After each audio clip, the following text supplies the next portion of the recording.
the chains, unleash the fury in this world. Alright folks, buckle up for another episode of our show where we try to unravel the truly baffling, like the purpose of the human appendix, or why anyone in their right mind would choose Aquaman as their favorite superhero. Today, we're diving headfirst into the magical world of Marvel, that company that somehow convinced us that a guy with a plant allergy could be the most dangerous villain of all time. Yes, my preciouses, we're talking about Mephisto, that devilish employer. In the comics, he's the very embodiment of evil, and yet, I bet he's still waiting in line for a latte at Starbucks. And as if that wasn't enough, Marvel has the audacity to make things even more complicated by throwing a whole horde of demons at us. It's like they thought, why have one devil when we can have an entire demonic reservoir? Now let's dissect this theological stew with a little help from science. Because according to neuroscience, we can only process a limited amount of utter balderdash at a time, which is why nobody likes conspiracy theory videos longer than 5 minutes. Please, YouTube, nobody needs to know how the Illuminati controls the avocado supply. But back to our infernal theme. Imagine a universe where the devil wears a suit and tie, and you poor sap, are stuck in a homeowners association meeting with him. Mephisto declares himself the king of all demons. But what makes him the boss?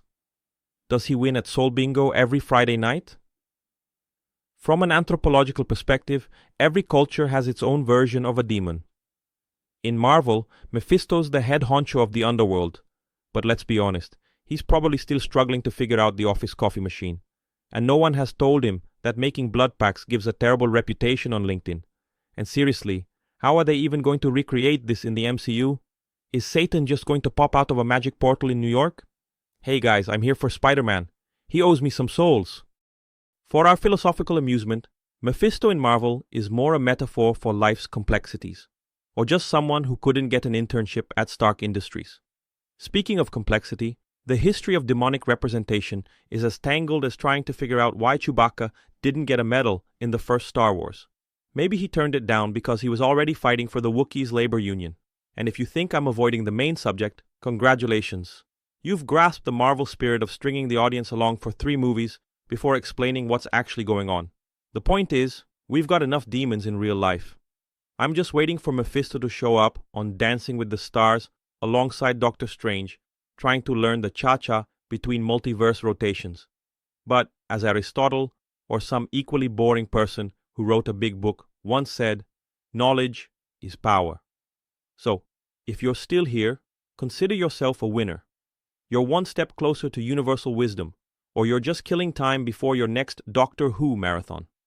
Oh, and before I forget, if you've made it this far without selling your soul to the YouTube algorithm, please subscribe, like, and comment.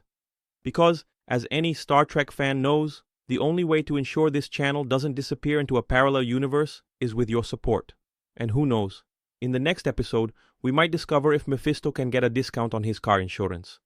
So, until next time, you stubborn humans, challenge logic, love science, and remember, the universe is vast, but our knowledge is a little smaller. And that, my friends, is the biggest cosmic joke of all.